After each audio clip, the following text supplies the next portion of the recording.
لله رب العالمين حمد الحامدين حمد المستغفرين حمد المصلين حمد التائبين إليه أشهد أن لا إله إلا الله وأشهد أن محمدا عبده ورسوله اللهم صل وسلم وبارك على سيدنا محمد وعلى آله وأصحابه ولبيته وذرته جمعين وبعده اللهم إنا نسألك خير هذا اليوم وخير فيه وخير بعده ونعوذ بك من شر هذا اليوم ومن شر ما فيه وشر بعده.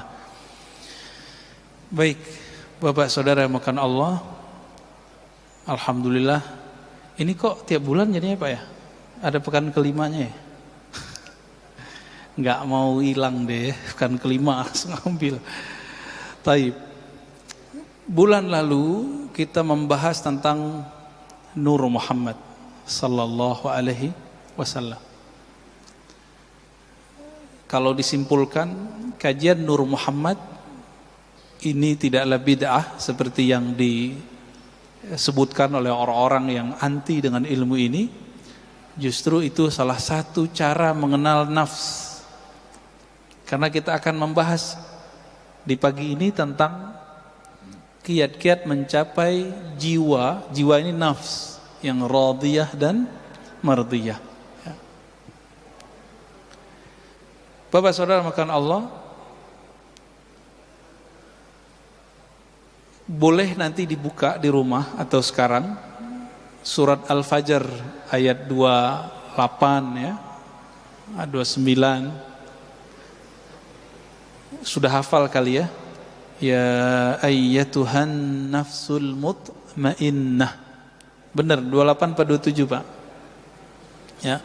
Wahai nafs, wahai jiwa yang mutmainnah. Apa jiwa mutmainnah? Mutmainnah artinya sudah damai, tentram. Itu secara harfiah.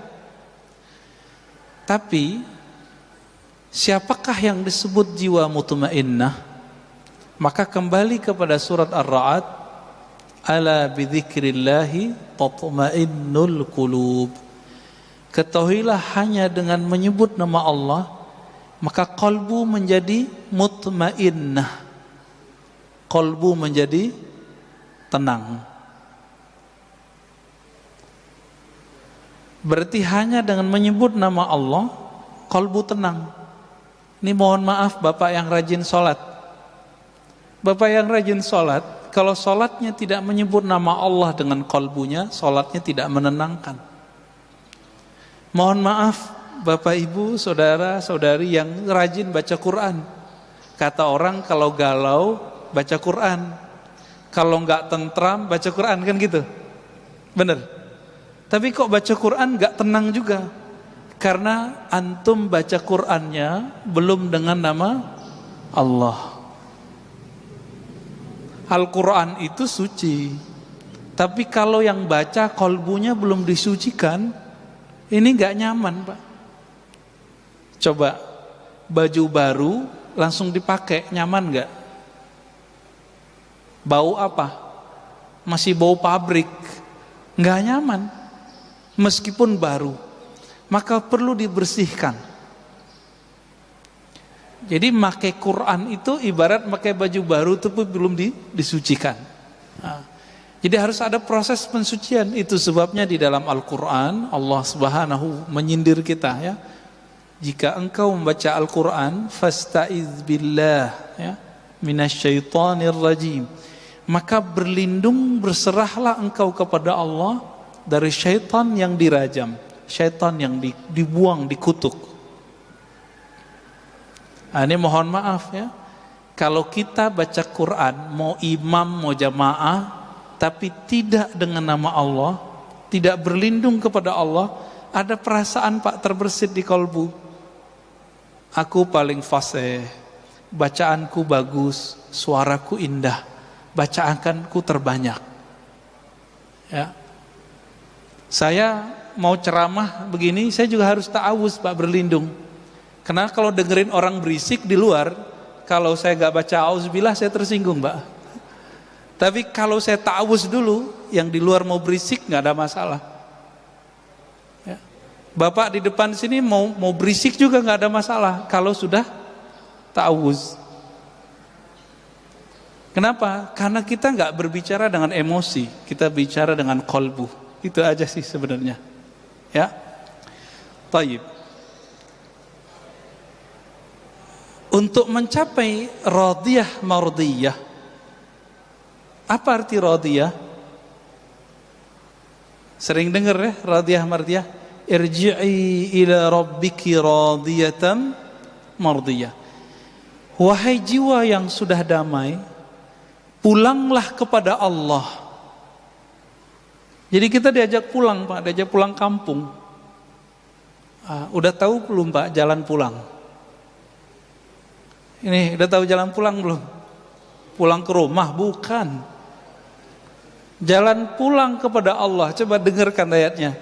Ya ayyatuhan nafsul mutmainnah. Ini sering kita dengar tapi kita jarang memahaminya. Wahai jiwa yang sudah tenang dengan zikir, irji'i, berpulanglah engkau, pulang kampunglah engkau ila rabbik, kepada Rabbmu, kepada penciptamu, kepada yang meniupkan rohmu. Dipanggil. Kalau ada pihak, misalnya nih, ada kantor tertentu ngundang kita dari luar negeri, misalnya saya kalau diundang oleh satu KBRI, itu kita ditanggung, Pak, tiketnya. Ditanggung tiketnya, dijemput, di imigrasi kita kemudian aman, lewat saja. Lewat, nggak ada halangan. Nggak ada halangan sama sekali. Itu baru di dunia. Maka imigrasi yang ada di pesawat di negara-negara baru yang kita kunjungi itu persis mirip-mirip kayak di alam barzakh. Kalau nggak punya syafaat, nggak punya surat, itu ramak, Pak. Ya, satu kali teman saya, kita keluar dari Uzbek, tapi kopiahnya kopiah yang tidak disukai oleh orang Uzbek, dikira ini kopiah ekstremis. Karena orang Uzbek ini punya trauma. Di bawah Uzbek itu ada satu negara namanya Afghanistan. Itu sampai sekarang perang, Pak. Kopiahnya mirip-mirip sama orang sono. Teman saya pakai kopiah itu ketika masuk ke imigrasi, ditahan, Pak. Adalah 1,5 jam. Bengong aja deh ya. Untung kemudian yang lain pada sadar, ini kayaknya ada masalah nih. Dijemput, dikasih tahu, itu temanku udah baru keluar. Saya pakai kopiah Uzbek, langsung, Pak, lewat. Jadi cuma pakai tanda kopiah Uzbek itu bebas keluar masuk. Maksud saya kira-kira gini, Pak. Ini mohon maaf Bapak yang rajin sholat ke masjid.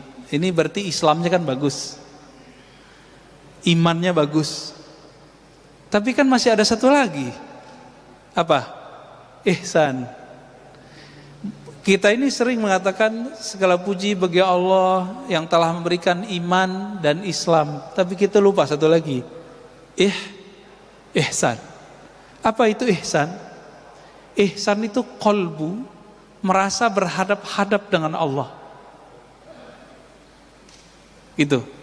Maka kalau qalbu sudah merasa berhadap-hadap dengan Allah, muncullah adab yang mulia. Muncul adab yang mulia. Karena kemanapun dia memandang, dia seakan-akan dilihat oleh Allah Subhanahu wa ta'ala. Itu bahasa hadis. Kalau bahasa ahli qalbu sekarang disebut ilmu ma'rifatullah, ilmu mengenal Allah. Jadi apa itu ilmu ihsan? Ilmu ma'rifatullah, ilmu mengenal Allah Subhanahu wa ta'ala. Ilmu ini yang mau cari, Pak. Ilmu ini kalau nambah terus, apa yang terjadi? Rohaninya naik. Rohaninya naik.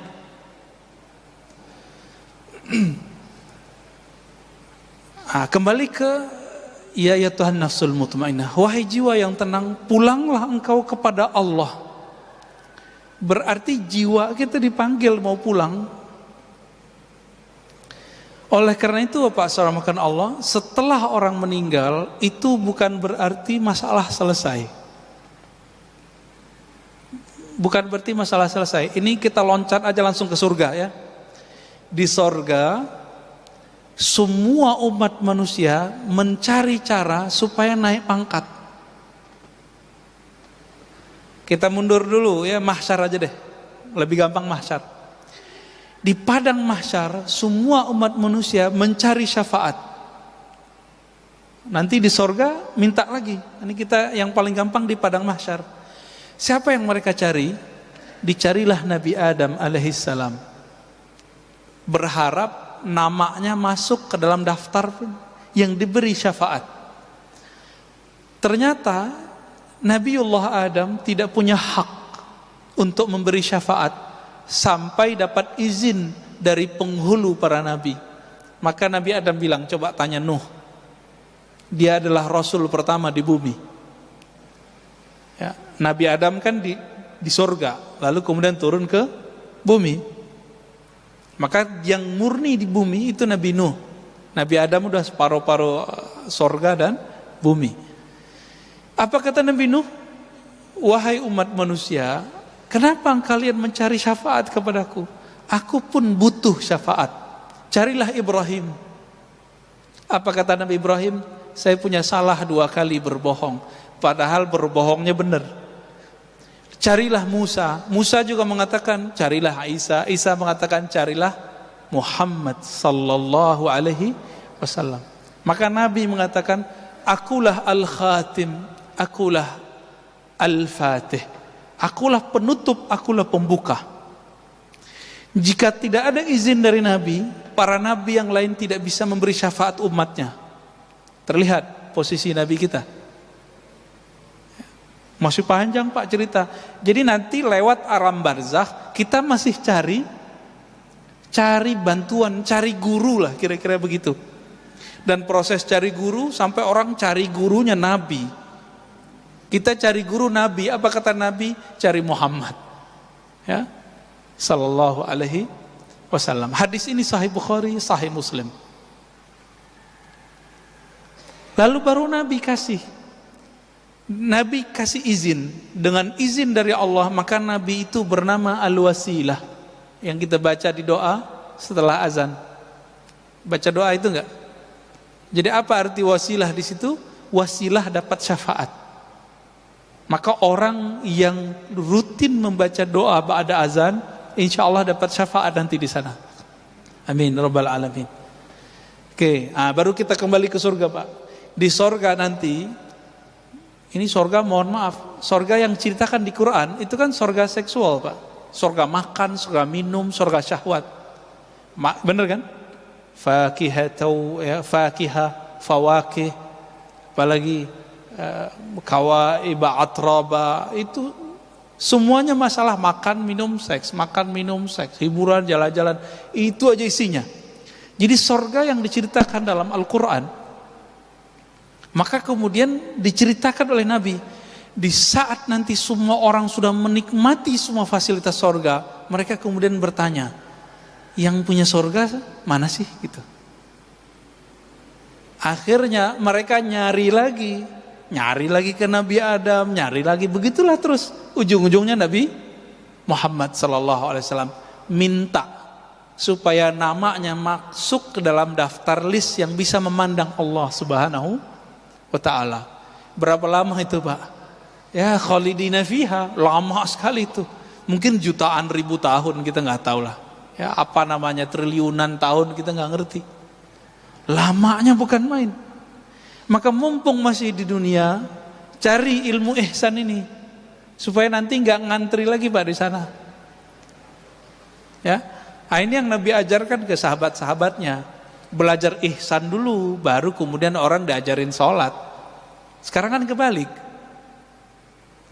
Mohon maaf nih, sekarang yang pertama diajarkan hukum wajib, tidak wajib, halal, haram, sunnah, bid'ah. Ini kata yang paling favorit nih zaman ini nih. Ini sunnah, ini bid'ah, ya kan? Ini kata favorit Pak. Akhirnya bocah-bocah baru ngaji berani nyalahin ustadz, bilang, "Ustadz, ente bid'ah,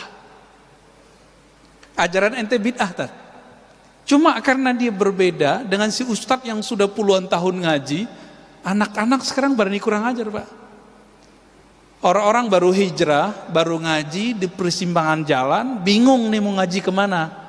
Karena pikirannya kemudian gak stabil, belum mutmainnah, setan bisikkan, cari aja tuh mereka yang hitam putih, yang kalau jelasin hukumnya jelas, halal haram, sunnah bid'ah. Dia lupa bahwa ajaran Islam itu warna-warni. Ajaran Islam itu fleksibel, nggak boleh kemudian kita kenceng, nggak boleh. Nah, ini yang disebut bermakrifat dulu. Masih ingat ada seorang laki-laki, dia mohon maaf juga ya, menjima istrinya bulan puasa. Apa hukumnya? Bayar kafarah nggak? Bayar tebusan, tebusannya lumayan mahal, Pak. Ya. Lalu datang ke Nabi, "Ya Rasulullah, ini untuk makan sehari-harinya nggak ada." Lalu apa kata Nabi? "Kamu punya apa?" "Punya kurma." Jadi kurmanya dibagiin, kurmanya jadiin tebusan. Apa kata orang ini? "Ya Rasulullah, ini untuk makan anak istriku." Lalu apa kata Rasulullah? "Ya sudah, ente makan. Jadikan kasih ke anak istrimu, itu jadi kafarah." Elastis, Pak. Kenapa orang hari ini kalau belajar hukum fikih itu langsung saklek? Karena nggak belajar makrifat dulu, nggak belajar ihsan dulu, langsung belajar Islam. Ini akibat kebalik belajarnya. Nggak belajar adab dulu sebelum belajar ilmu. Akhirnya ilmu nambah, sombong nambah. Bener gak nih? Ya, ilmu nambah, sombong nambah. Ilmu nambah, suuzon nambah. Ini jadi musibah hari ini. Ya, musibah di mana-mana. Karena hari ini orang cukup, Pak, nggak perlu ngaji. Maka saya, Bapak yang datang ke masjid hari ini saya sangat apresiasi. Orang sekarang cukup ngandalin ini. Bener gak? Ngapain ke masjid? Handphone aja gitu. Ini godaan hari ini, Pak. Maka kalau kita masih bisa mengunjungi majelis ilmu, kunjungi. Kan kita sudah ada protokolnya, apalagi yang ditakuti. Ajal di tangan Allah Subhanahu wa ta'ala. Ya. Ada orang udah hati-hati, mati juga. Coba lihat tukang sampah tuh, Pak. Tukang sampah, jasanya besar kepada kita, nggak pakai masker. Sampai sekarang nggak ada yang kena COVID tuh. Ya, COVID ada, ya kita akui. Tapi karena mereka kuat imunnya, bagus berpikirnya. Maka Imam Sya'rani mengatakan, jangan kalian rendahkan tukang pungut sampah sama tukang sedot tinja kita. Kenapa? Kalau bukan mereka, rumah-rumah kita, perkarangan kita akan bau, akan busuk. Nah, kita hormati mereka, Pak. Nah, kembali ke yang tadi, Bapak seramakan Allah. Surah Al-Fajr, irji'i, wahai jiwa yang tenang. Maka yang dipanggil di ayat ini hanya orang-orang yang sudah istiqomah berzikir. Sayyiduna Ibnu Abbas radhiyallahu taala anhuma mengatakan ayat ini adalah tiket orang ketika sakaratul maut. Tiket orang sakaratul maut. Jadi kalau ada orang meninggal nih, lalu turun ayat ini kepadanya, surga. Siapa mereka yang dipanggil ini? Mereka yang hari-harinya, setiap nafasnya selalu berusaha mengingat Allah Subhanahu wa ta'ala. Dapat tiket dia, tiket pulang kampung kepada Allah Subhanahu wa ta'ala. Jadi tubuh ini pulang ke tanah. Tubuh ini kan tanah semua, Pak. Ya, tanah semua. Ini coba lihat Bapak yang dulu cakep, ya. Bapak ini dulu cakep-cakep kayaknya nih. Sekarang udah mulai keriput kan? Dia kena gravitasi, Pak. Tanah minta dia. Tanah bilang ente kembali kepadaku. Jadi tanah manggil, wahai tubuh yang dariku, kembalilah kepadaku. Tapi roh kita dipanggil oleh si peniup roh. Siapa yang meniupkan, menghembuskan roh ke dalam diri kita? Allah. Maka Allah akan panggil, wahai roh yang aku hembuskan, kembalilah kepadaku. Kalau nggak tahu jalan pulang, gimana caranya? Dan jalan pulangnya adalah ma'rifatullah, mengenal Allah lalu zikir. Udah dua itu aja. nggak punya dua perangkat ini, jadi kayak sayap. Satu ma'rifatullah, satu zikrullah. Punya dua sayap ini terbang kita Pak nanti. Nah, diteruskan oleh ayat itu. Kembalilah kepada Allah dengan dua makom. Radiyah, mardiyah. Nah, ini secara makom dari sisi Allah, tapi dari sisi kita dibalik. Mardiyah dulu baru radiyah. Nah, tapi beberapa ulama kita tidak mempermasalahkan itu. Radiyah diartikan jiwamu ridha. Mardiyah jiwamu diridhoi. Saya kalau sudah ridho sama seseorang, dia mau buat salah aja nggak apa-apa kan? Ya kan? Kita kalau udah sayang sama anak kita lempar kita pakai ini Pak, mau kita balas ngelempar dia? Enggak kan? Ah, inilah makomnya Ahlul Badar. Ahlul Badar ya, yang 313 itu apa kata Allah? Ya, lewat lisan Nabi, i'malu ma syi'tum. Udah kamu buat apa yang kamu mau, Allah pasti ampuni. Maksudnya apa ini? Apakah ayat ini nyuruh mereka maksiat? Enggak.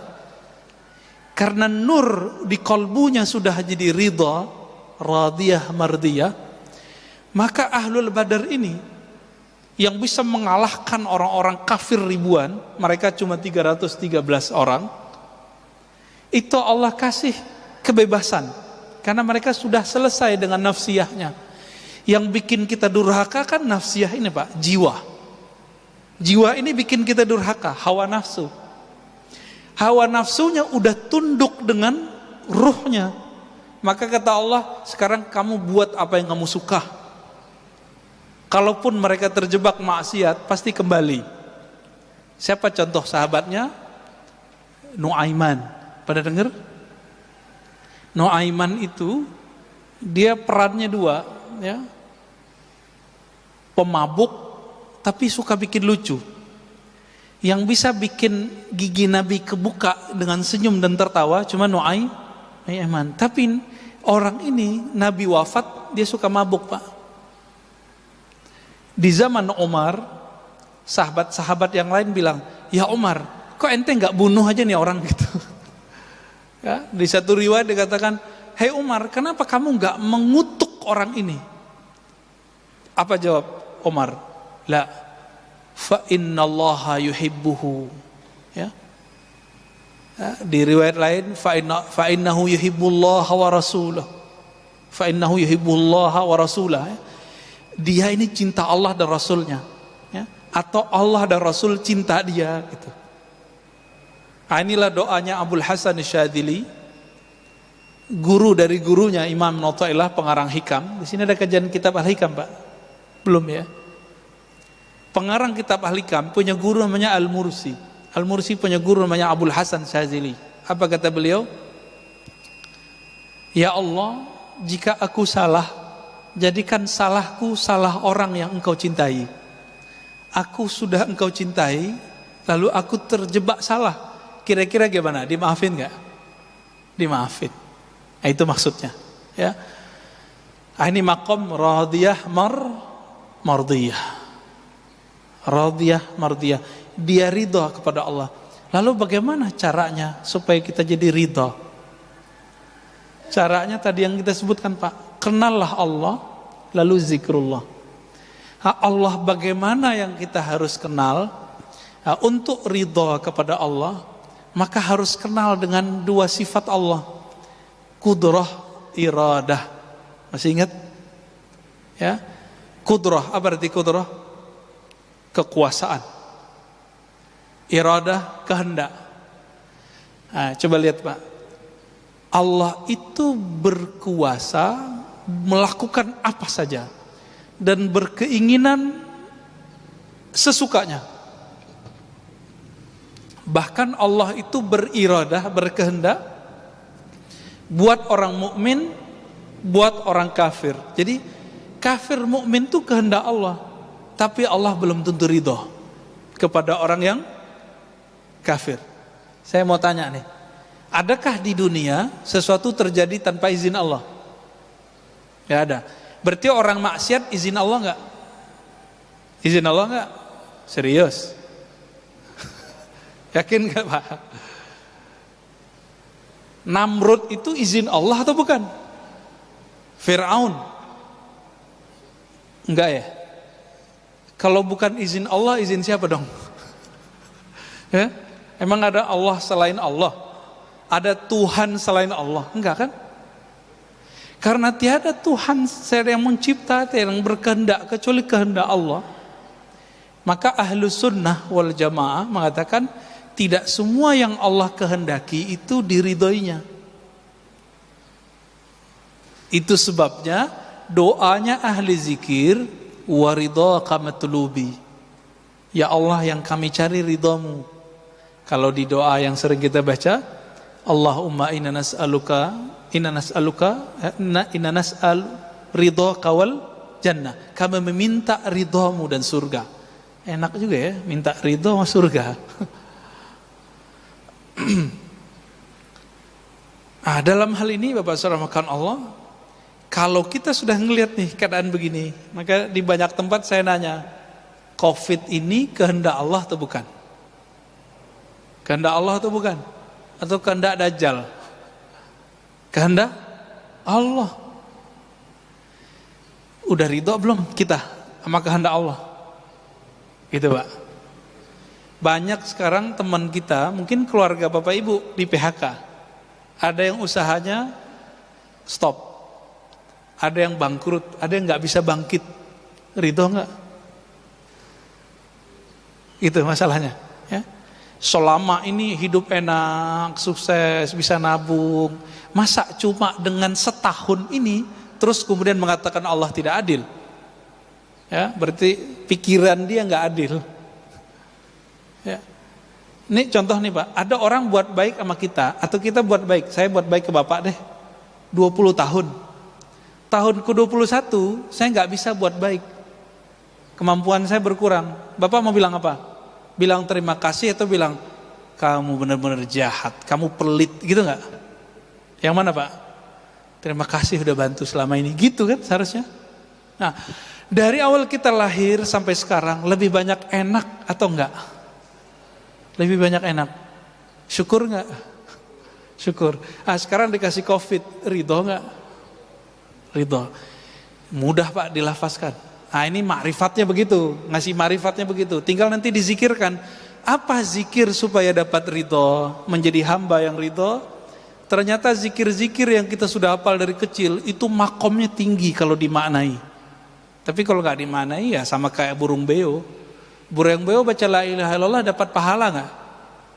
Handphone kita baca Quran 1 juz masuk surga nggak Pak? Enggak ya? Diputar tuh di YouTube la ilaha illallah 70.000 kali. Muter Pak dia 70.000 kali. Apakah dengan begitu YouTube masuk surga? Kan enggak. Terus apa yang membedakan bacaan kita dengan handphone dengan burung beo? Hanya satu. Burung beo membaca meniru, sedangkan manusia apakah dia baca mau niru atau baca dengan ma'rifat, dengan memahami dengan baik? Apa yang sering dibaca? Raditu billahi rabba wa bil islami dina wa bi Muhammadin nabiyya. Sudah hafalkan itu? Itu ada di Sahih Bukhari Pak, sama Sunan Abu Daud. Aku ridha Allah sebagai Rabbku. Amalan dari kecil ternyata itu supaya kita sampai ke makom yang tinggi. Dibaca ini pagi 3 kali, dibaca sore 3 kali, dimaknai. Ya Allah, apapun kehendak-Mu hari ini aku ridha. Coba dimaknai Pak. Raditu billahi rabba. Coba baca sama-sama. Saya langsung ijazahkan ini ya. Raditu billahi rabba. Ya Allah, apapun kehendak-Mu hari ini aku ridho. Udah itu ditanamkan. Islam dinku, agamaku, Nabi Muhammad nabiku. Ini boleh disebut syahadat jiwa. Jadi jiwa kita syahadatnya itu Pak. Kalau asyhadu alla ilaha illallah itu syahadat lisan. Allah itu syahadat kolbu. Makanya ahli kolbu itu zikirnya apa? Allah. Di kalbunya, bukan pakai lisan itu. Jadi kalau Bapak ngelihat ada orang zikir Allah, Allah dengan kalbu, itu syahadatnya kalbu. Kenapa? Ala bidzikrillah tatmainnul qulub. Hanya dengan zikrillah. Coba terjemahkan secara harfiah. Zikri menyebut Allah, Allah, menyebut nama Allah. Perintahnya jelas. Surat At-Taghabun, surat Al-Muzammil, ya. Wazkurisma rabbik. Sebutlah nama Rabbmu. Siapa nama Rabb kita? Siapa Pak nama Tuhan kita? Allah. Nah, udah diamalin belum zikir ini? Ini zikir diturunkan perintahnya surat kedua setelah Iqra. Ini kan ulama ahli tafsir berbeda pendapat. Surat kedua itu Al-Muddathir atau Al-Muzammil. Menurut saya berdasarkan penelitian kita lebih kuat Al-Muzammil. Ya, walaupun nanti ada riwayat lain yang menyebutkan Al-Muddathir.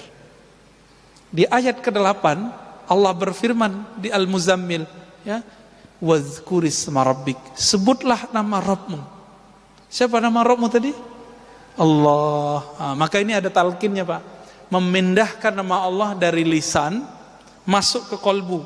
Itu tekniknya disebut dengan teknik talqin. Apa arti talqin? Bimbingan zikir dari lisan masuk ke dalam kalbu. Kenapa ini penting? Suatu kali Nabi bersabda, Innallaha harrama 'alan nar, ya. Sesungguhnya neraka Allah haramkan terhadap orang-orang yang membaca la ilaha illallah min qalbihi aw nafsihi, dari dalam kalbunya atau jiwanya. Gitu. Maka kalau kita enggak dapat zikir kalbu ini, saya khawatir Bapak meninggal, ya begitu-gitu aja ntar, ya. Islam imannya bagus, ya orang soleh lah, tapi nanti nggak puas Pak, di alam barzakh itu nggak puas. Ini jangan dikira nanti Bapak di alam barzakh itu langsung tidur, enggak. Di alam barzakh pun masih nengok-nengok, gimana ya supaya saya makomnya tambah tinggi. Ini dalilnya ada. Coba buka misalnya kisah Isra Mi'raj Nabi Muhammad sallallahu alaihi wasallam. Nabi Muhammad ketika Mi'raj Isra, apa kata beliau? Aku melihat kepada kuburan Nabi Musa. Jadi Nabi Muhammad melihat ke kuburan Nabi Musa. Nabi mandang kubur, yang kelihatan bukan batu nisan. Apa yang kelihatan sama Nabi? Roh yang ada di dalamnya. Ngapain jiwa dan rohnya Nabi Musa? Kata beliau, Salli. Nabi Musa sholat di dalam kuburnya. Ini hadis Sahih Bukhari, Pak. Yusalli fi qabri, ya. Nabi Musa sholat di dalam kubur. Saya mau tanya nih Bapak selamatkan Allah, Nabi Musa kalau sholat dalam kubur itu cari pahala atau cari supaya makomnya naik, ma'rifatnya naik? Cari pahala enggak? Emang masih berlaku pahala? Kan kullu, ya, idza mata ibnu Adam inqata amalu. Jika anak Adam meninggal, maka semua amalan dia terhenti, enggak bisa lagi, Pak. Terus sholat apa itu? Maka Syekh Al-Habib Zain itu di kitabnya Bahjatut Talibin mengatakan, ibadahnya orang-orang yang sudah dimasuk ke alam kuburan itu bukan ibadah mencari pahala. Mencari pahala itu menggugurkan kewajiban, disebut dengan taklif. Tanya ke ustadz di sini yang ngajarin fikih, apa arti taklif? Taklif itu beban. Cari pahala udah, gugurin kewajiban. Nah ini Nabi Musa dan roh-roh suci sholat di alam kubur, bukan di kubur, di alam kubur. Itu supaya makomnya naik. Makanya Nabi Musa ditaruh di langit ke-6 saat Mi'raj. Kok bisa begitu? Kok bisa seperti itu? Karena beliau selalu melakukan latihan rohani di alam barzah. Nah, ini pelajaran besar bagi kita Bapak Saudara makan Allah. Jadi jangan dikira orang meninggal selesai persoalan. Persoalannya dengan tubuh ini selesai, tapi dengan jiwanya belum selesai. Tolong dibagi ya. Ada tubuh ini, jasad, ada jiwa, ada akal, ada ruh. Coba diulang, Pak. Satu, jasad nih yang butuhnya makan, butuhnya tidur, butuhnya syahwat. Nah, ini deh, tubuh ini. Yang kedua, jiwa. Yang ego kan di situ, Pak. Nggak mau dengerin orang, maunya didengerin terus. Iya kan? Nggak mau diceramain orang, mau ceramain terus. Ini untuk saya ngomong, Pak. Karena saya banyak ceramah. Nafsiyah itu apa? Ngerasa dirinya lebih dari orang, mandang orang, wah itu nggak ada apa-apanya, gue lebih gitu. Ada perasaan begitu. Nah, itu nafsiyah namanya. Ya. Merasa ibadah orang samping nggak bener. Nah, ini nafsiyahnya main tuh. Jadi juri lagi sholat. Nah, hati-hati, Pak. Imamnya bagus, bagus. Imamnya jelek, langsung protes. Ya. Nanti pengurus yang dijajalin sama mereka ya. Itu imam apaan, ganti. Ya. Itu banyak yang begitu, Pak. Nah, nafsiyahnya main. Nafsiyahnya main. Jadi ini nafsiyah yang kita sebut jiwa. Jiwa inilah sentral dari hidup kita di sini, di bumi ini. Tapi jiwa ini punya perangkat yang menghubungkan dengan kolbu, namanya akal. Akal ini bertahan, Pak. Nanti ketika kita meninggal, akal ini dikembalikan ke kolbu. Kolbu itulah nanti yang menjawab. Masuk ke dalam kubur, ini berulang-ulang kita sampaikan di banyak tempat. Pertanyaannya apa? Masuk kubur. Kamu S1 apa S2? Gitu gak? Sholatmu 1000 rakaat, kamu tahajud, begitu gak? Ada pertanyaan gitu gak, Pak? Enggak ada. Pertanyaan mungkar nakir apa? Mau imam masjid yang masuk kubur, mau jamaah yang masuk kubur, mau preman, mau siapa, masuk kubur pertanyaannya sama. Man Rob buka. Siapa Robmu?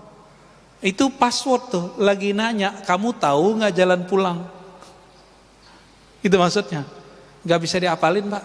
Coba diapalin. Siapa Tuhanmu? Jawabannya apa? Allah. Coba aja. Nanti coba hidup susah atau hidup senang. Orang banyak hidup susah kembali ke Allah, tapi hidup senang lupa sama Allah, itu lebih banyak. Benar nggak? Ya. Jadi kita dikasih mainan enak, lupa. Dikasih mainan susah, ya ngomel-ngomel kepada Allah ya, tapi sholatnya nambah gitu. Bagaimana orang begini kalau masuk ke kubur bisa jawab Rabbku Allah? Gak mungkin, gak mungkin, Pak. Itu sebabnya kita kasih tahu di akhir zaman ini jangan mengandalkan sholat banyak, belum tentu diterima. Jangan ngandelin banyak baca Quran, belum tentu diterima. Tetaplah sholat, tetaplah baca Quran, tapi jangan belagu sama amalan itu. Masih ingat Nabi ngomong apa? Kamu masuk surga bukan karena amalmu, masih tahu ya? Hadis Bukhari. Terus apa kata Nabi? Aku pun masuk surga bukan dengan amalku, tapi dengan rahmat Allah. Rahmat Allah itulah kunci dari ma'rifatullah. Kalau ada murid di kelas, ada yang guru nggak nih? Kalau ada murid di kelas, dia agak bandel dikit, tapi cerdas, Pak. Agak nyeleneh dikit, cerdas. Itu disayangi guru nggak? Disayangi guru walaupun dia nyeleneh dikit. Tapi ada yang rajin, diem aja, ditanya diem, disuruh ke depan nggak mau, nggak dikenal, Pak, sama guru. Itu baru di dunia, apalagi di akhirat. Maka orang rajin ibadah, kalau dia nggak tahu tujuan ibadahnya, yang capek nanti nafsiyahnya, jiwanya ini. Ya. Jadi Bapak salamkan Allah melanjutkan kalimatnya. Irji'i ila rabbiki radiyatan mardiyah fadkhuli fi ibadi. Maka bergabunglah kamu, joinlah kamu dengan hamba-hambaku, budak-budakku, kekasih-kekasihku. Itu Siapa kekasih-kekasih Allah? Jika orang ini sudah bergabung dengan kekasih Allah di dunia, nanti ketika masuk alam barzah dipertemukan dengan mereka. Jadi jangan dikira masuk alam barzah ya kita sendiri-sendiri doang, belum tentu. Jika dia ahlullah, kekasih Allah, nanti dia dikumpulkan dengan orang-orang yang hebat. Ya, VIP namanya. Irji'i ila rabbiki radiyatan mardiyah fadkhuli fi ibadi wadkhuli jannati. Kalau sudah begitu baru bisa masuk surgaku. Dan maka Nabi mengatakan, idza marartum bi riyadil jannah, jika kamu mampir ke kebun-kebun surga, farta'au, maka petiklah. Lalu sahabat bertanya, wahai Rasulullah, apakah itu kebun surga? Lalu Nabi menjawab, hilakud dzikr, lingkaran-lingkaran zikir. Lingkaran zikir ini artinya dua. Satu, beneran zikir. Jadi dipikir-pikir, orang yasinan di Indonesia itu lingkaran zikir bukan? Tahlilan, itu zikir nggak Pak? Zikir. Tapi sekarang dibid'ahin ya, bener ya? Orang ini faham nggak sih yang membid'ahkan? Bahwa taman surga salah satunya baca yasinan berjamaah, al-mulk berjamaah, zikir berjamaah.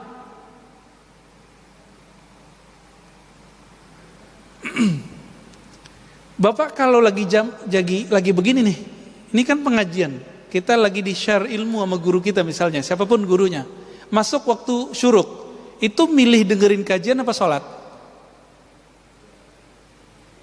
Serius? Wah lolos Pak, lolos kajian ma'rifat. Ya, sholat itu untuk badan, ngaji itu untuk ruh. Permanen dia Pak kalau masuk ke ruh.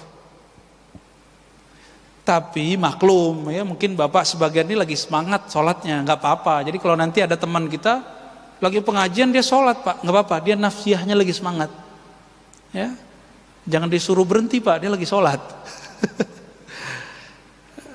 Satu kali Imam Malik diceritakan oleh Imam Ghazali dalam kitab Ihya. Imam Malik, Imam Madinah, tiap malam mimpi ketemu Rasulullah, gurunya Imam Syafi'i. Ada nggak yang pernah mimpi ketemu Nabi? Jangan bangga dulu Pak. Imam Malik tiap malam ketemu Nabi Sallallahu Alaihi Wasallam. Ada santrinya Imam Malik di Madinah, azan, waktu azan masuk. Waktu sholat masuk. Lalu dia kemaslah semua kitab-kitabnya, dia masukkan ke tasnya. Imam Malik nanya, wahai santriku, kamu hendak kemana? Apa jawaban santri? Azan al-muazzin. Bukankah telah azan, wahai Tuan Guru? Emang kenapa kalau azan, kata Imam Malik? Ya kita sholat dulu, kata si santri ini. Lalu Imam Malik meluruskan, wahai santriku, apa hukumnya sholat jamaah? Oh, sholat jamaah hukumnya sunnah muakkadah atau mustahab atau mandub, dianjurkan. Lalu Imam Malik lagi nanya, apa hukumnya belajar? Dia bilang, oh wajib. Kalau ketemu dua waktu ini kamu pilih mana? Pilih mana Pak? Belajar atau ibadah. Nah, makanya saya salut sama jemaah tabligh tuh ya.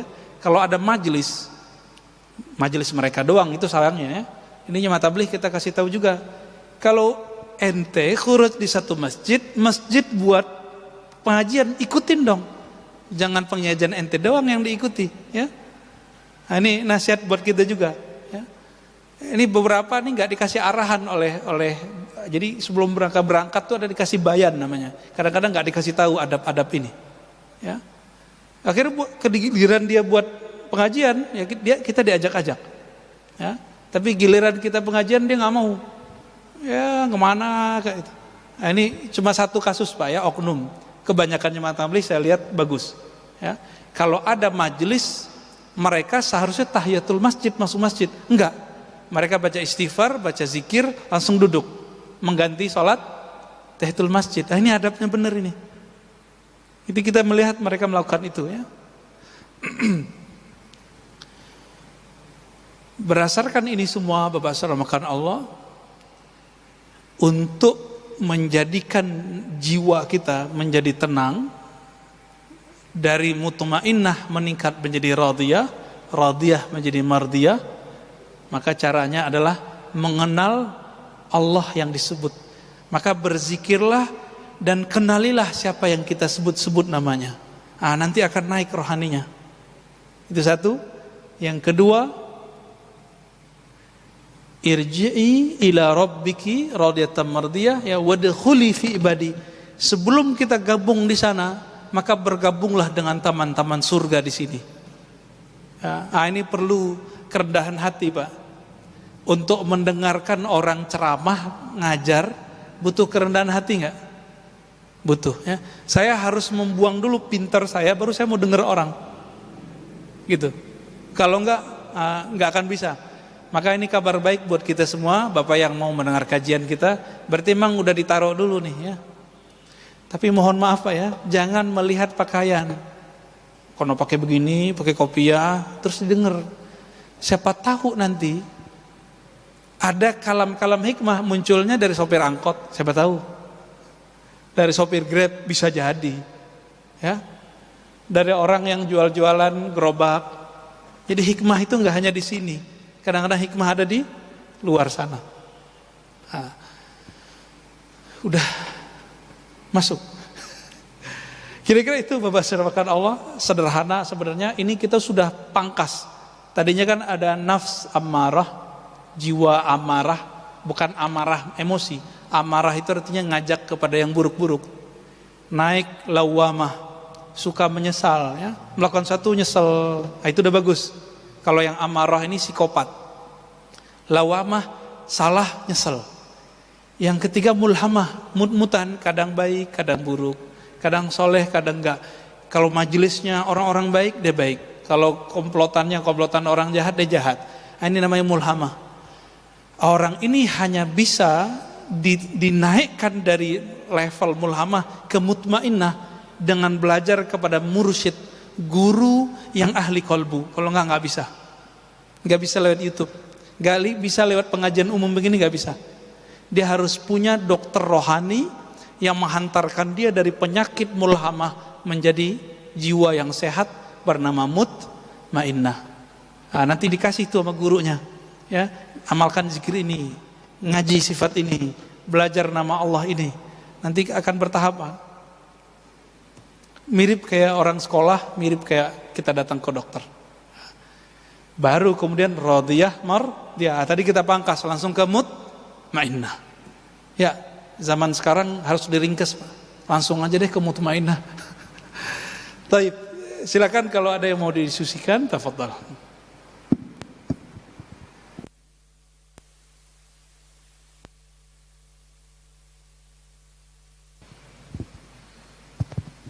Alhamdulillah, terima kasih Buya Ar-Razi Hasim. Demikian pemaparan tausiah dari guru kita, dan mungkin saya ringkas ya, dari pemaparan. Pertama, masalah bahwa segalanya itu dimulai dengan adab. Ya, adab mengaji, bagaimana kita bisa mendengarkan tausiah yang berkualitas ini dapat menyerap ke dalam diri kita dan mempengaruhi perilaku kita selanjutnya. Kemudian bahwa segalanya ini semuanya adalah atas izin Allah apa yang terjadi. Ma'asaba min musibatin illa biiznillah. Semuanya menimpa kita dengan izin dari Allah Subhanahu wa taala, tinggal mana yang diridhoi ataupun yang tidak diridhoi oleh Allah Subhanahu wa taala. Dan untuk mencapai makrifat tadi yang dibeberkan oleh Buya, bahwa tentunya kita harus melalui tahapan-tahapan. Di antaranya adalah thariqat melalui syariat yang telah kita pelajari, dan kemudian juga kita mengetahui bagaimana hakikatnya, sehingga penjiwaannya bagaimana, sehingga kita mendapatkan apa yang betul-betul kita lakukan. Bukan merupakan suatu hanya memperbanyak kualitas, tapi juga bagaimana tidak hanya memperbanyak kuantitas, tapi juga kualitas amalan-amalan kita. Dan semoga kita bisa belajar dari apa yang diberikan oleh Buya Ar-Razi Hasim ini. Selanjutnya saya berikan pertanyaan kepada bapak-bapak jamaah ataupun ibu-ibu yang ingin minta penjelasan selanjutnya. Dipersilakan. Dari siapa dulu? Baik, mohon maaf nanti. Tolong.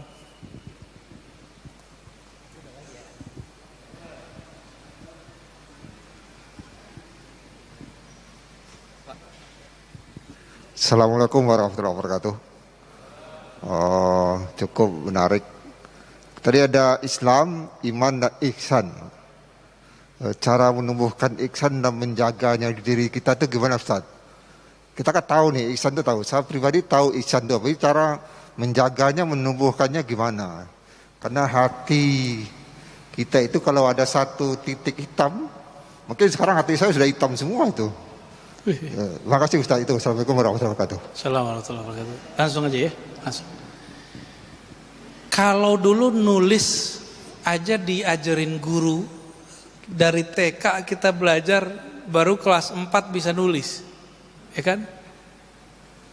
Maka untuk ihsan, masa nggak punya guru Pak? Sholat itu disebut al-Islam. Bapak umur berapa bisa sholat nggak nyikut temen? Ya, umur berapa sholat udah nggak nyikut temen, udah nggak canda-canda sholatnya. Diajarin dari sebelum SD, SMP aja masih main-main Pak, anak-anak sholat. Lama loh, itu baru sholat fisik. Udah ada gurunya, udah ada contohnya, udah diancam segala macam pakai rotan. Masih saja sholatnya nggak bener. Kira-kira kalau ingin belajar kerohanian, ihsan, masa nggak punya guru? Dan itu nggak cukup dengan pengajian seperti ini. Ini pengajian umum Pak, sama kayak dokter umum. Bapak perlu punya guru rohani yang pakar ihsan. Ini kan orang banyak ingin memperbaiki kolbunya, tapi dapat guru akidah. Guru akidah ngomongnya apa? Benar, salah, sesat, tidak sesat. Akhirnya ini orang ngaji suka nyusan, sesat, liberal, syiah, nuduh orang kerjanya. Ada satu lagi ketemu ahli fikih, pengen meluruskan kolbu, tapi yang terjadi apa? Ini nggak sunnah, ini bid'ah, ini sunnah, ini nggak bid'ah. Terjebak, ini persimpangan jalan. Dia harus nyari guru yang tepat yang bisa mengobati ini. Ini yang disebut dengan mursyid. Maka Bapak cari mursyid rohani. Kalau dalam ilmu al-Islam disebut faqih, mufti. Dalam ilmu akidah disebut dengan ahli tauhid atau ahlul kalam. Kalau dalam ilmu ihsan disebut mursyid, pembimbing rohani. Mursyid dari kata irsyad, ya, guide kolbu. Coba kalau nggak punya guide kolbu Pak, jadi Lia Eden ntar sama Ahmad Musodek, ya. Ahmad Musodek dia melakukan itu tapi nggak pakai guru. Dia baca buku, dia amalin sendiri. Apa yang terjadi? Sekarang orang Betawi dapat nabi baru, Ahmad Musodek. Silakan temukan gurunya Pak, pakai istikharah. Kita menikah aja pakai istikharah, ya, itu padahal pasangan fisik. Masa mau jalan jauh, melewati, menembus dunia akhirat nggak pakai guru? Ini mustahil. Silakan temukan guru Pak, mumpung masih ada hayat, ya. Silakan, tafadhal. Baik, selanjutnya Pak Sofyan Nenggolan, silakan. Kira nggak dikasih. Makasih. Assalamualaikum warahmatullahi wabarakatuh. Ini saya suka sekali pengajian ini Pak. Umur tua ini saya ngerasakan nikmat di kolbu saya Pak Ustaz. Luar biasa Ustaz. Jadi tadi kan kita menyinggung jamaah tablik Pak Ustaz. Saya dulu pernah masuk, tapi keluar lagi karena nggak sesuai gitu ya, yang Ustaz katakan tadi. Jadi memang mereka tuh bagus lah. Ada satu sisi yang baik sekali. Artinya mengajak orang sholat. Jadi itu kalau tablik itu udah turun sebelum maghrib itu udah muter Ustaz. Iya. Kemana-mana deh itu. Tukang becak, tukang ojek, tukang mabok juga asal. Jauh lah, ya? Wah. Jauh lah namanya. Iya. Ya. Tapi ada satu sisi bahkan pernah ribut itu yang saya lihat alami. pas ke tukang mabok itu berkelahi itu. Si tukang mabok bilang, kamu sholat aja kan urusan kamu sama Tuhan kamu katanya. Ini ambil hikmah aja Ustaz. Pertanyaan saya nanti ini nih. Ada satu orang, ini karyawan saya sendiri, ya cukup lama juga lah, mungkin ada 5 tahun. Itu saya udah capek Ustaz, nyuruh sholatnya, udah ancaman segala macam, dia tetap aja enggak. Contoh udah saya kasih, tetap aja enggak sholat. Itu pertanyaannya tadi, tablik dengan orang yang susah disuruh sholat itu. Nah, itu pencerahannya seperti apa Ustaz? Ya. Makasih. Assalamualaikum warahmatullahi wabarakatuh. Assalamualaikum warahmatullahi wabarakatuh. Ya, jemaah tabligh atau jemaatul dakwah ini didirikan oleh ahli hadis, ahli qalbu, namanya Maulana Ilyas Al-Kandahlawi. Siapa Pak? Maulana Ilyas Al-Kandahlawi, ahli hadis dari India Pakistan. Dulu belum ada Pakistan saat itu ya. Beliau ini ahli hadis, tapi dia lihat ahli hadis sibuk sama kitab doang.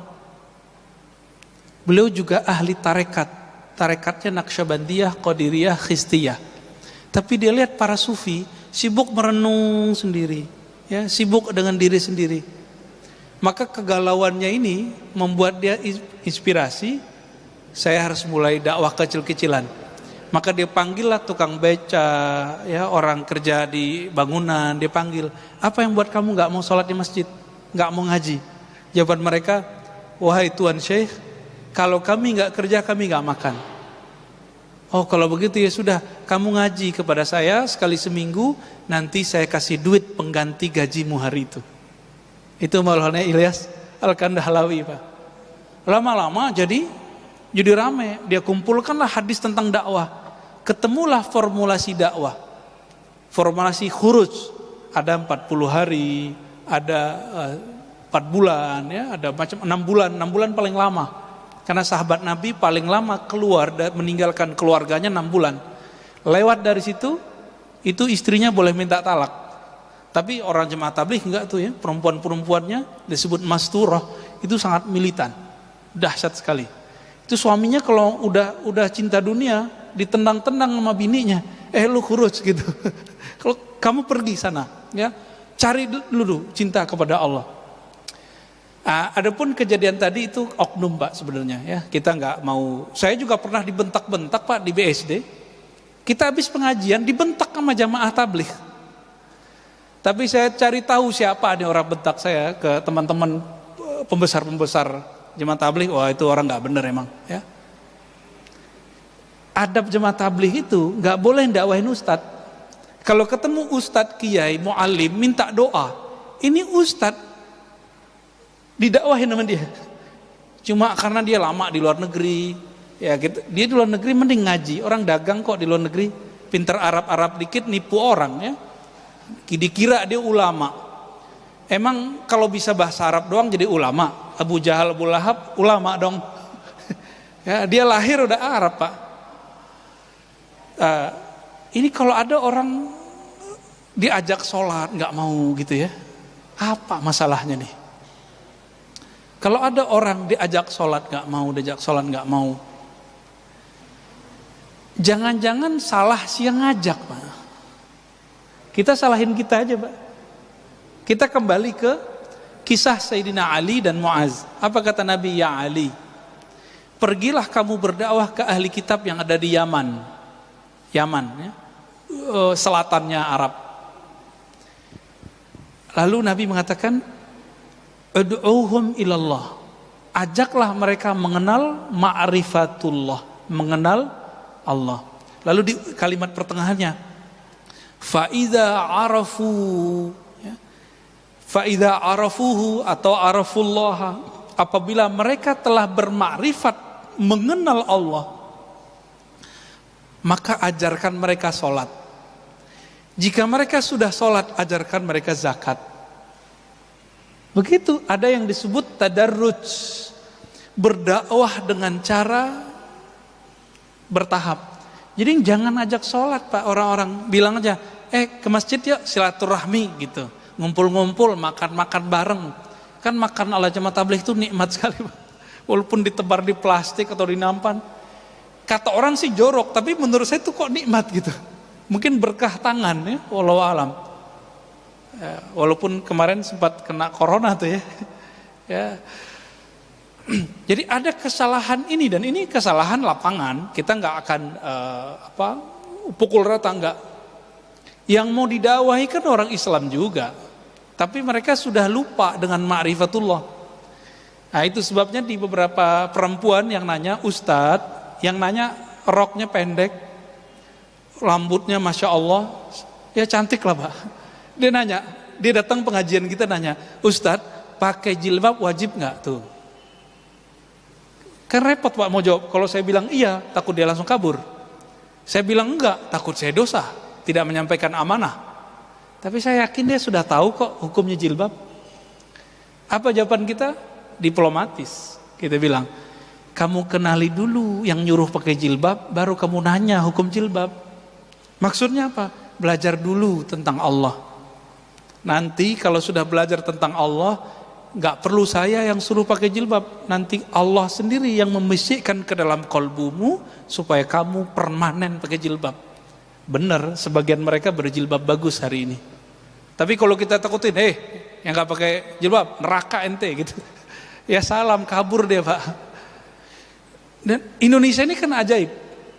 Di mal-mal banyak pekerja-pekerja gak pakai jilbab. Tapi ketika jam sholat sebelum Covid ini rame Pak. Keluar-keluar bajunya Masya Allah, mereka masih sholat. Nah, apa yang kemudian kita akan dakwahi? Dakwahi, kenalkan mereka kepada Allah Subhanahu wa ta'ala. Jangan main hukum dulu, jangan main fikih, mainlah ilmu kolbu, ilmu adab main di situ. Nah, ini pesan untuk diri kita sendiri, saya, Bapak, termasuk sahabat-sahabat kita Jamaatut Tabligh ya, sama. Nah, ini untuk kita sebenarnya, bukan untuk mereka. Taib. Khalas?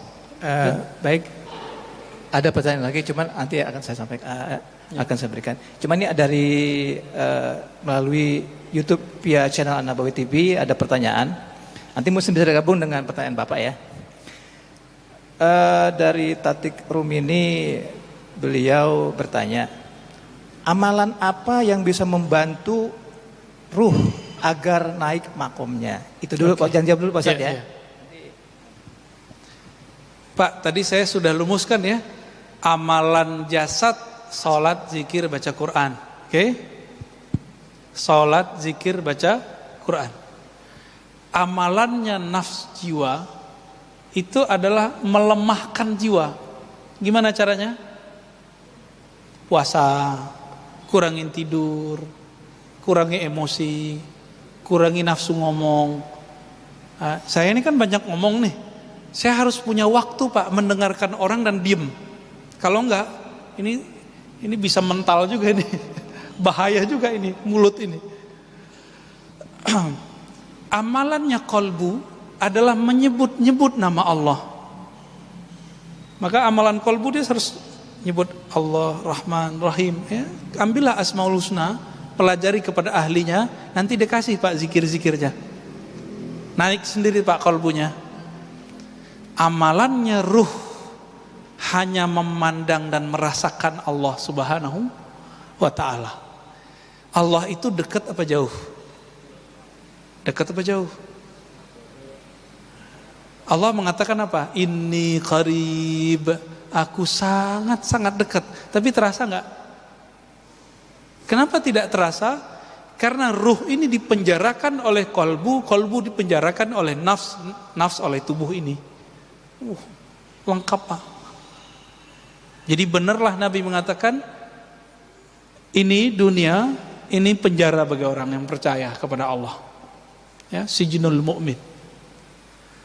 Jadi gimana supaya ruh kita bisa meningkat, bukan dengan banyak sholat. Sholat tetap 5 waktu kita jaga, ruhnya harus menemukan ilmunya. Maka ruh ini senangnya ngaji, belajar. Ini kabar gembira nih Pak. Bapak yang tahan duduk dari tadi, itu ruhnya nyaman itu. Ruhnya lagi gembira itu. Yang disebut taman-taman surga. Nanti ada zikiran, ada ratibul haddad. Bapak tahan nih duduk, itu kolbunya nyaman itu, walaupun pegel-pegel kakinya Pak. Rasakan aja di kolbu itu nyaman ya. Kalau puasa, Di hari puasa rasanya kayaknya awal-awal gelisah, tapi kalau sudah biasa gimana? Ada yang bening-bening lewat pun kita nggak, kalau lagi puasa, bener gak? Tapi nanti kalau udah buka, buka semua. Jadi jangan salah kasih gizi yang 4 ini jangan salah ya. Nafs dengan akal ini nyambung ya. Akal itu senangnya debat, diskusi, hati-hati. Jangan terlalu overdosis. Baik, kira-kira begitu. Ya. Assalamualaikum warahmatullahi wabarakatuh. Waalaikumsalam warahmatullahi wabarakatuh. Pertanyaan saya seperti tadi yang disampaikan sama Pak Kiai, bahwa kita hidup ini harus punya guru, terutama guru rohani. Ya. Yang menjadi pertanyaan saya, seberapa pentingnya guru rohani itu dengan guru jasmani atau guru hakikat yang kamil mukamil? Ya. Itu, terima kasih. Assalamualaikum warahmatullahi wabarakatuh. Assalamualaikum. Guru di sekolah gunanya biar dapat ijazah, dapat kerja, hidup nggak susah di bumi, benar nggak? Ya, makanya mohon maaf nih bapak-bapak nih, saya banyak mohon maafnya pagi ini nih. Kita ini nyekolahin anak niatnya nggak bener. Nak sekolah tinggi-tinggi biar kamu nanti dapat kerjaan, itu udah nggak bener udah. Ya, tapi emang begitu kan kebanyakan. Sekolah tinggi-tinggi biar nanti nggak susah-susah cari kerja. Berarti sekolahnya bukan karena Allah, tapi karena pengen cari makan. Belajarnya, ilmunya bukan untuk yang maha alim, tapi belajarnya untuk cari makan. Makanya nanti jadi koruptor ya. Itu akibat doktrin begitu tuh. Ya, ada kesepakatan nilep. Ya, sekarang kan lagi rame lobster kan. Ya, apa itu masalahnya? Itu masalah doktrin dari kecil, Pak. Jadi bukan disalahkan dia jadi menteri, enggak. Itu masalah sudah numpuk dari lama. Udah lama itu numpuk. Nah, ini harus di reset, ini harus di delete semua ini, di restore ulang. Terus guru tarekat. Sebelum guru tarekat, guru fikih dulu. Tadi guru fikih ngajarinnya apa? Boleh gak boleh, halal haram sunnah bid'ah. Pusing juga kita ya. Mau ini gak boleh, itu gak boleh. Di fikih kan banyak aliran. Kalau bapak ketemu aliran yang agak kenceng-kenceng dikit ya, bapak punya jenggot gak Pak? Gak punya, ahli bid'ah. Ya, karena kata ustadz sebelah, memotong jenggot itu dosa besar Pak. Kan repot. Ya, sarungnya jingkrang gak? Timnya gak pada jingkrang nih ya. Apa kata sebelah? Masuk neraka ente. Tuh gampang banget kan masuk neraka. Ini wilayah penampilan dimasukkan ke bab akidah. Tuh dahsyat sekali kalau nggak belajar ilmu ruh. Mursyid tarekat itu kebanyakan masuknya di nafsiyah. Makanya disuruh puasa banyak-banyak ya, mahar ya kan. Tapi ada tarekat yang sudah masuk ke kolbu dan ruh. Wah, ini orang kalau udah masuk ke ilmu kolbu dan ruh, zikirnya jadi ringan. Cari mursyid kolbu, bukan mursyid nafsiyah. Mursyid kolbu ngasih zikir terasa melegakan kolbu. Tapi kalau mursyid nafs ngasih zikir beban Pak rasanya. Bapak nanti silakan lihat mursyidnya. Yang Bapak sebut tadi kamil, mukamil itu kan klaim aja kamil mukamil ya. Yang kamil mukamil kan Rasulullah sallallahu alaihi wasallam. Lalu pewaris Rasulullah. Yang Nabi wariskan itu apa? Ini kita ulang ya, ini kajian bulan lalu ini. Ulama pewaris para nabi. Hadis bukan? Al ulama warasatul anbiya. Nabi mewariskan ke ulama. Ulama dapat warisan dari nabi. Apa yang diwariskan? Nubuat. Tapi kan gak ada nabi lagi setelah Rasulullah. Berarti nubuatnya dapat, tapi pangkat jadi nabinya gak dapat. Gitu. Apa makna nubuat? Imam Al-Hakim At-Tirmizi dalam kitab Khatmul Auliya mengatakan, an-nubuwah itu al-ilmu billah. Ilmu mengenal Allah dengan cara musyahadah dan mukasyafah. Jadi rasa memandang Allah Subhanahu wa taala bukan lagi pakai dalil-dalil yang tertulis, tapi sudah mulai dalil ruh, dalil kolbu.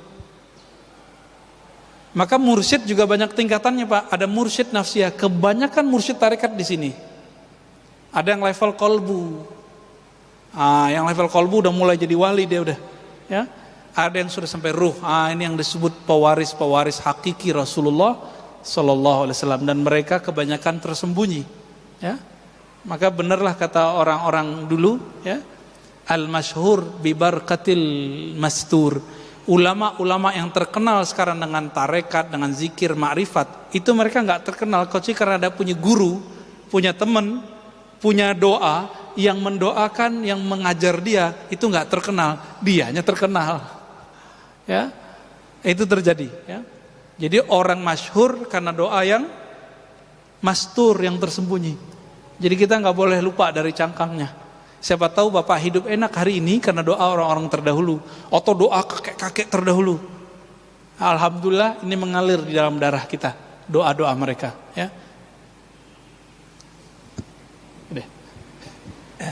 Baik, sangat menarik sebenarnya. Cuma kita sepakati dulu ya, kayaknya emang ini jamaah juga tidak beringsut, kayaknya tetap kayaknya terkesima dan banyak pertanyaan yang ingin disampaikan. Atau kita sepakati dulu sampai pukul berapa, 6:30 ya, ya. Atau mungkin lewat lebih, tergantung kesediaan Buya. Bagaimana? Siap. Baik, ada pertanyaan? Baik, Pak Hilmi.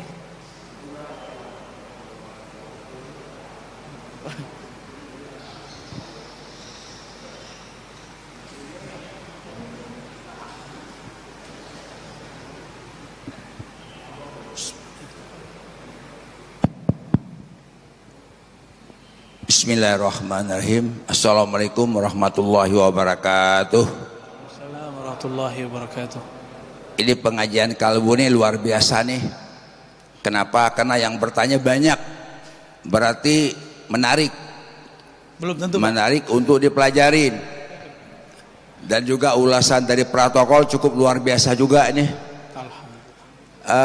Saya tidak membicarakan masalah kalbu karena udah baca oleh abang saya, Bang Sopian tadi, kalbu ya. Saya ingin mempertanyakan tadi Ustadz, kalau saya tidak salah, membicarakan doa selesai azan. Mungkin bapak-bapak juga lupa juga sih. Kalau saya sih alhamdulillah hafal juga, tapi saya sangat yakin masih banyak teman-teman saya, anak-anak saya belum hafal betul dengan doa selesai azan. Yakin, saya yakin. Soalnya kenapa? Begitu azan selesai mereka udah sholat sunat. Sedangkan membaca doa itu minimal 2 menit ataupun. Jadi panjang doanya loh Pak, tapi udah cepat, udah sholat. Berarti dia tidak baca dengan sempurna doa sholat azan tadi. Ustadz bilang syafaat Rasulullah SAW sangat luar biasa di situ. Kalau nggak baca itu kayaknya nggak bagus nih kayaknya Pak Ustadz ya. Itu pertama. Kedua, tadi Ustadz menyinggung masalah azan telah tiba. Waktu sholat telah tiba berarti kan Pak ya, azan. Tapi kita masih taklim. Imam Malik bilang, mau ngapain lo berkemas-kemas? Azan kan sudah sholat. Sekarang kita taklim. Sebentar lagi sebenarnya waktu tulunya udah mau habis ini, kalau saya belum. Jadi ya, 2 pertanyaan inilah yang mohon penjelasan sejelas-jelasnya. Sekian, terima kasih. Assalamualaikum warahmatullahi wabarakatuh. Ya, Pak siapa Pak? Pak siapa? Haji Halim Pak. Abdullah. Oke, Pak Abdullah ya. Bagus Pak, semangat sekali. Tapi doa setelah azan itu ada banyak versi. Saya mencoba husnuzon kalau bapak-bapak ini buru-buru. Jangan-jangan pakai yang ekspres. Ya, jangan-jangan Pak pakai ekspres. Karena yang ekspres itu doa yang tadi, raditu billahi robba wa bil islami dina wa bi muhammadin nabi wa rasulah. 10 detik beres Pak. Jangan-jangan dia pakai doa itu. Namun yang lengkapnya Allahumma rabba hadhihi da'wati tammah wa salatil qa'imah ati sayyidina Muhammadan al-wasilata wal fadilah wa ba'athu maqaman mahmudan alladhi wa'adtah. Titik Pak di situ. Adapun tambahan innaka la tukhliful mi'ad dari ulama, boleh dibaca boleh tidak. Yang sunnahnya ditambahin, ini baru tahu ya. Raditu billahi rabba wa bil islami dina wa bi Muhammadin nabi. 6 menit Pak. Enggak sih, enggak nyampe. Jadi kalau ada yang buru-buru bacanya raditu billahi rabba, husnuzan aja Pak ya, siapa tahu. Atau jangan-jangan dia enggak hafal. Yang enggak hafal cukup ulangi bacaan muazin. Allahu Akbar kita ulang. Kalau lagi taklim, Bapak nih guru ngaji ini di madrasah di mana orang azan di luar, boleh nggak kita lanjut ngaji? Boleh. Nanti selesai jeda kita ulang semua kalimat azan. Allahu Akbar. Asyhadu an la ilaha illallah. Boleh Pak. Ini saya saksikan sendiri guru kami Dr. Aiman Syawwa, orang Suriah, begitu juga murid-murid Syekh Yasin Al-Fadani, begitu juga murid-murid Sidi Abdullah Ghumari. Itu kalau lagi ngajar ada azan, dia lanjutin dulu, udah selesai jeda baru dia baca ulang tuh, menjawab si muazin. Tapi disebut dengan qodoan, karena ada adaan itu membaca saat muazin membaca. Kalau ini qodoan itu boleh, ya, itu boleh, biar dapat faedahnya. Dan Bapak perlu tahu orang yang mengamalkan ini setiap saat dijamin nanti dalam kuburnya enak. Nanti dia padang mahsyar, orang semua tenggelam dalam lautan manusia, dia nongol sendiri Pak. Ini yang disebut dalam hadis. Para muazin, begitu juga orang-orang yang bersaksi ke muazin ini, kalau di hadis kan muazinnya doang, termasuk yang menjawab azan. Lehernya panjang. Maknanya adalah ketika semua orang tenggelam dengan keringatnya, susahnya, berdarah, dia nongol sendiri Pak di atas. Nggak percaya nanti meninggal aja dulu Pak. Kira-kira begitu. Ya, jangan meninggal dulu Pak ya. Ma'rifatullahnya belum beres. Gimana nih? Baik. Ada pertanyaan atau dicukupkan dulu ya? Soalnya tadi bicara dengan Buya bahwa beliau ini belum tidur. Nggak apa-apa Pak. Karena beliau ini kan ada badal mengajar di kalender masalah ma'rifat dengan mengaji kitab Al-Hikam karya Ibnu Athaillah As-Sajiliyah. Ya. Jadi insya Allah mudah-mudahan nanti di lain waktu. Cuma kebetulan bulan depan beliau ini Desember belum ada jadwal. Insya Allah tahun depan Januari atau Februari ada. Ya, sedia Pak Buya ya. Baik.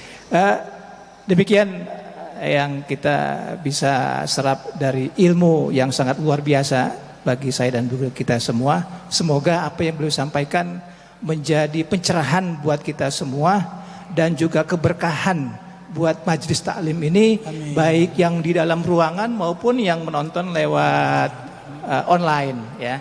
Jadi kalau ingin misalkan kurang puas ingin mengulang menyimaknya silakan buka channel YouTube An-Nabawi TV. Dan juga jangan lupa like dan subscribe. Serta kalau bisa juga diinformasikan kepada banyak teman-teman supaya bukankah kalau misalkan kita memberikan kebaikan kemudian disebarkan, orang menyebarkan lagi, kebaikannya akan kembali kepada kita tanpa mengurangi orang yang menyebarkan kebaikan itu sendiri. Baik, itu yang bisa saya sampaikan. Dan sebagaimana tadi dikatakan oleh Buya bahwa untuk mentatmainal qulub bahwa kita harus banyak berzikir. Dan untuk momen sekarang ini setelah tausiah kita akan mendengarkan dan mengikuti zikir yang akan dibawakan oleh Ustadz Ismail Budiman. Baik, terima kasih Pak Kiai. Ya. Assalamualaikum warahmatullahi wabarakatuh. Assalamualaikum. Demikian dari saya Bapak Ibu Saudara makan Allah. Saya tutup dengan baca salawat. Allahumma salli ala Sayyidina Muhammad wa ala alihi wa ashabihi wa li baitihi wa dzurriyyatihi ajma'in. Rabbana atina fid dunya hasanah wa fil akhirati hasanah wa qina adzabannar. Assalamualaikum warahmatullahi wabarakatuh. Ya.